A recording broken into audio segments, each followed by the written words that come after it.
The explorer glanced fleetingly at the man. When the officer had pointed to him, he had been standing with lowered head, seeming to concentrate all his powers of hearing in order to find out something. But the movement of his lips, which bulged as he compressed them, clearly showed he couldn't understand a thing. The explorer had wanted to ask this and that, but now, looking at the man, he merely asked, "Does he know his sentence?" "No," said the officer, and wanted to continue his exposition at once. But the explorer interrupted him. "He doesn't know his own sentence?" "No," the officer said again, then stopped short for a moment, as if desiring the explorer to offer some substantial reason for his question, and then said, "It would be pointless to inform him of it. After all, he'll learn it on his body."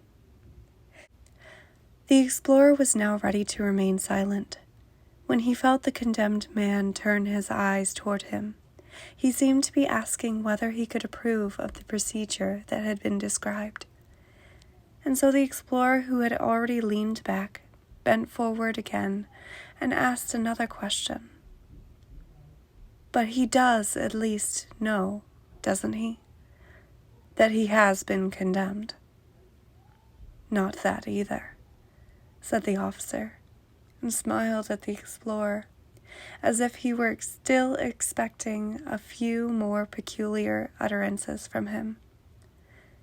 "No," said the explorer, rubbing his forehead. "And so even now the man still doesn't know how his defense was received?" "He had no opportunity to defend himself," said the officer, looking off to the side, as if he were talking to himself and didn't wish to embarrass the explorer by telling him what was so obvious to himself.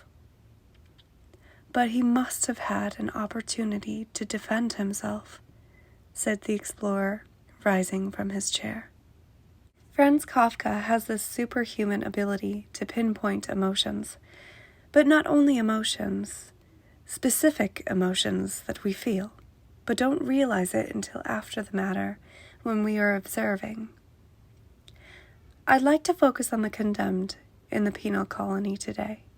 I think because the explorer seems to be the main character, it may look like it's easier to focus on them more, to say that the story is ultimately about how difficult it is to put away archaic views and move toward more humane ways of treating people. But the condemned character points to problems very prevalent in our society. The example I'm going to use today is how new mothers in America can be compared to the condemned in the story. Just as the condemned, new mothers can only see the apparatus of the process of childbirth in a traditional hospital setting waiting for them. They can have people explain what childbirth looks like, how it's going to proceed, explain how it may affect them afterward, but we have absolutely no idea until we experience it. Now this apparatus is falling apart. It almost becomes inhumane in this way, with the straps breaking and parts falling off. The procedure of how labor is handled in traditional hospitals is, in my opinion, falling apart. The care for women during this metamorphosis in our lives is severely lacking. There is such a shortage of doctors, nurses, and midwives compared to children being born in America. Not to get too personal, but rather to give an example of what this looks like. During the birth of my first daughter, I believe the hospital had many mothers waiting to give birth on the particular day I was there. Mine was progressing slowly, with very little pain. They asked if they could put me on Pitocin, so that it would speed my labor up. I agreed, not realizing what I had agreed to, because it happened so fast, and because of that, my labor ended very quickly. But I was in the most severe pain I have ever been in my life. I remember being told, if you scream less, you won't be as tired. What I think is meant to be a beautiful experience for women and their children is instead traumatic. And like the apparatus, this process gets the job done, but at what cost?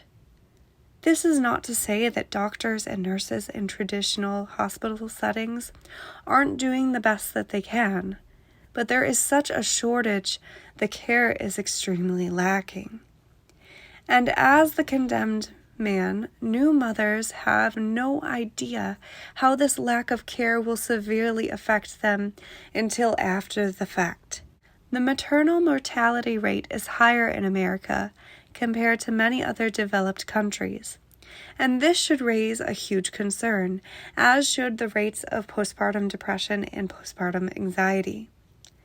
Could it be complacency that has led to this ruin in the lack of care, or something more than that? Why is it that at the end of In the Penal Colony, there were still people wanting to stay in this old system, waiting for the old governor? If I'm interpreting this correct, even the condemned man acted like he wished this. We have our own explorers here saying, there are better, more humane ways of caring for mothers. So why are the masses not reaching out to them? It's almost like mothers feel condemned to follow the traditional ways of labor, and to venture out would require so much concentrated effort. Because of this lack of support for new ways, the masses are stuck. I remember looking for alternatives to giving birth in the hospital setting so that it would be more comfortable for me and the baby. Because insurance wouldn't cover it, we would have had to pay $10,000 out of pocket to receive this type of care. So I ended up going to a public hospital.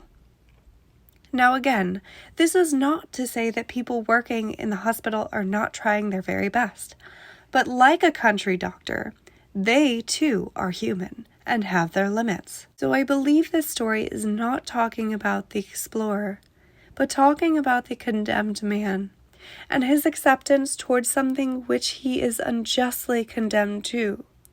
Torture he must undergo because the very thought of listening to the explorer and entertaining a new way for the masses is incomprehensible. That is what I believe being in the penal colony is.